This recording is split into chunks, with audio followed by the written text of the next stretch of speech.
അടുക്കളകളിൽ ആശങ്കയുടെ പുകച്ചുരുളുകൾ. കേരളം പാചകവാതക വറുതിയിൽ. മലയാളി അടുക്കളകളിൽ രുചിയുടെ ഗന്ധത്തിന് പകരം ആശങ്കയുടെ പുകപടലങ്ങളാണ് നിറയുന്നത്.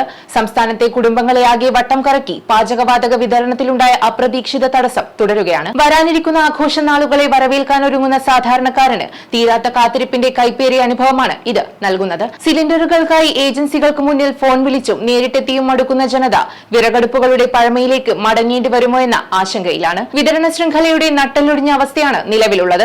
പ്രധാന ബോട്ട്ലിംഗ് പ്ലാന്റുകളിലെ സാങ്കേതിക തടസ്സങ്ങളും സപ്ലൈ യൂണിറ്റുകളിൽ നിന്നുള്ള ലോഡുകളുടെ കുറവും വിപണിയെ ശ്വാസം മുട്ടിക്കുന്നു. ബുക്കിംഗ് കഴിഞ്ഞ് ആഴ്ചകൾ പിന്നിട്ടിട്ടും സിലിണ്ടർ വീട്ടുമുറ്റത്തെത്താത്തത് നിത്യജീവിതത്തിന്റെ താളം തെറ്റിച്ചിരിക്കുന്നു. പണ്ട് ബുക്ക് ചെയ്താൽ മണിക്കൂറുകൾക്കുള്ളിൽ സിലിണ്ടറുകൾ ലഭിച്ചിരുന്ന സ്ഥാനത്ത് ഇന്ന് ദിവസങ്ങൾ നീളുന്ന അനിശ്ചിതത്വമാണ് ബാക്കിയാകുന്നത്. ഈ ക്ഷാമം മുതലെടുത്ത് ചിലയിടങ്ങളിൽ കരിഞ്ചന്ത സജീവമാകുന്നതും സാധാരണക്കാരന്റെ പോക്കറ്റ് ചോർത്തുന്നു. ഹോട്ടൽ മേഖലയെയും ചെറുകിട കച്ചവടക്കാരെയും ഈ പ്രതിസന്ധി സാരമായി ബാധിച്ചു കഴിഞ്ഞു. ഗാർഹിക സിലിണ്ടറുകളുടെ അഭാവം വാണിജ്യ സിലിണ്ടറുകളിലേക്കും അതിന്റെ വിലക്കയറ്റത്തിലേക്കും വിരൽ ചൂണ്ടുമ്പോൾ അത് ഭക്ഷണ സാധനങ്ങളുടെ വിലവർദ്ധനവിനും കാരണമാകുന്നു. എണ്ണ കമ്പനികളുടെ ഭാഗത്തു നിന്നുള്ള മൗനം ജനരോക്ഷത്തിന് ആക്കം കൂട്ടുകയാണ്. യുദ്ധകാലാടിസ്ഥാനത്തിൽ ഇടപെടലുകൾ നടത്തിയില്ലെങ്കിൽ കേരളത്തിലെ അടുക്കളകൾ നിശബ്ദമായി തെരുവുകളിൽ പ്രതിഷേധത്തിന്റെ കനലുകൾ ജ്വലിക്കുകയും ചെയ്യുന്ന അവസ്ഥയിലേക്കാണ് കാര്യങ്ങൾ നീങ്ങുന്നത്. അധികൃതർ കണ്ണു തുറക്കുമെന്ന പ്രതീക്ഷയിലാണ് ജനങ്ങൾ. News desk, news tomorrow.